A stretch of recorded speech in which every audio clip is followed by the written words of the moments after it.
तो ये कांग्रेस और बीजेपी दोनों ही नेताओं के रिएक्शन और अपनी अपनी दलीलें दे रहे हैं इस पूरे वाकये को लेकर। लेकिन एक बात तय है कि ये आखिरी प्रचार था, प्रचार का आखिरी दिन था और इस दौरान जो उम्मीदवार हैं जयमान सिंह पवैया, उनके चेहरे की रंगत जरूर उड़ी है। वैसे ही अब बात करें कि यातायात सप्ताह आपने देखा होगा, हिंदी सप्ताह, पर्यावरण जागरूकता सप्ताह, ऐसे कई आयोजन के नाम आपने सुने होंगे। लेकिन आपको बताने जा रहे हैं एक ऐसे सप्ताह के बारे में जिसे आपने पहले कभी नहीं सुना होगा।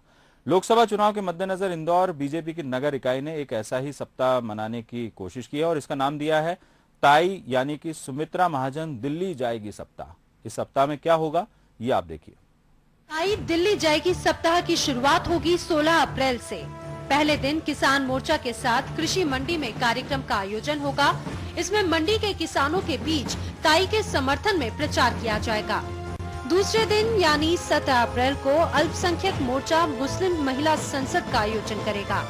इसमें मुस्लिम महिलाओं से संवाद कर नरेंद्र मोदी और बीजेपी के बारे में उनका दृष्टिकोण जाना जाएगा। 18 अप्रैल को महिला मोर्चा ज्योति यात्रा का आयोजन करेगा, जिसमें महंगाई की बात की जाएगी। 19 अप्रैल को भारतीय जनता युवा मोर्चा एक रैली निकालेगा। चप्पा चप्पा भाजपा के नारे के साथ 20 अप्रैल को अनुसूचित जाति मोर्चा 2 किलोमीटर लंबी मानव श्रृंखला बनाकर एकता का प्रदर्शन करेगा और 21 अप्रैल को शहर के एमजी रोड, जवाहर मार्ग और सुभाष नगर से मोदी मार्च के रूप में जुलूस निकाला जाएगा। इसमें परिवर्तन कीर्तन का आयोजन होगा और मोदी का गुणगान किया जाएगा।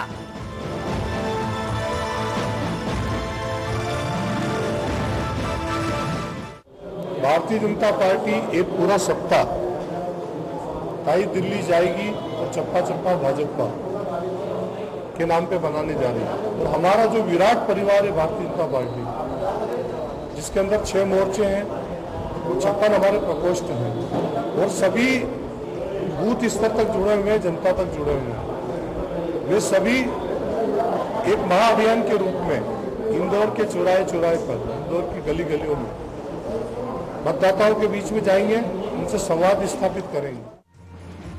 इन कार्यक्रमों के बाद सबसे आखिरी दिन यानी 22 अप्रैल को बड़े ही रोचक तरीके से मोर्चा और प्रकोष्ठ को एक एक राज्य बनाकर मुख्यालय आने के लिए कहा जाएगा। हर मोर्चा एक राज्य का प्रतीक बनेगा।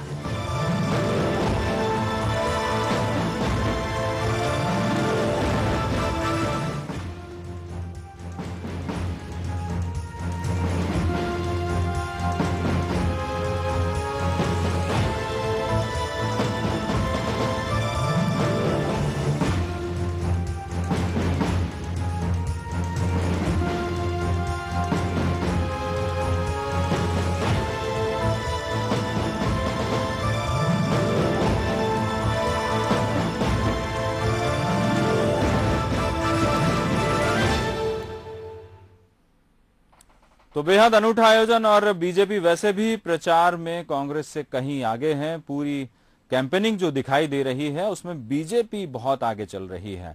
वसीम अहमद से बात करते हैं, इंदौर से हमारे साथ जुड़ रहे हैं। वसीम, वाकई में अनूठी प्रचार की योजना है ताई दिल्ली जाएगी सप्ताह के नाम से और बीजेपी नए नए आइडियाज निकालती है प्रचार के लिए। ये जो नया आइडिया है कितना कारगर, कितना सफल?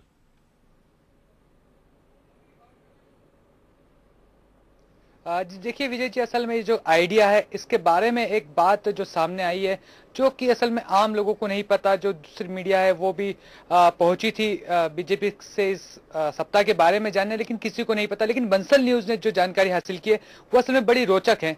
दरअसल हो ये रहा था कि बीजेपी यहाँ पर प्रचार कर रही, लगातार बीजेपी प्रत्याशी जनसंपर्क कर रही है, लेकिन हो ये रहा था कि बीजेपी प्रत्याशी के जनसंपर्क के दौरान क्षेत्रीय पार्षद, क्षेत्रीय विधायक, वार्ड स्तर के, बूथ स्तर के कार्यकर्ता आते थे, लेकिन जनसंपर्क खत्म होने के बाद कोई काम नहीं कर रहा था। ऐसे में बीजेपी यहाँ मुश्किल में थी और उसके बाद नगर इकाई ने तय किया कि यदि सारे कार्यकर्ता जनसंपर्क के टाइम ही आएंगे, उसके बाद नहीं आएंगे तो जो पार्टी है वो मुश्किल में पड़ सकती है। इसलिए सभी प्रकोष्ठों को, सभी मोर्चों को जिम्मेदारी लेने का काम सोचा गया और तय किया गया कि एक ऐसा कार्यक्रम बनाया जाए जिसमें सारे मोर्चे, सारे प्रकोष्ठ इन्वॉल्व हो, ताकि पार्टी का भी प्रचार हो जाए। इसीलिए इस अनूठी पहल को एक नया प्रोग्राम तैयार किया।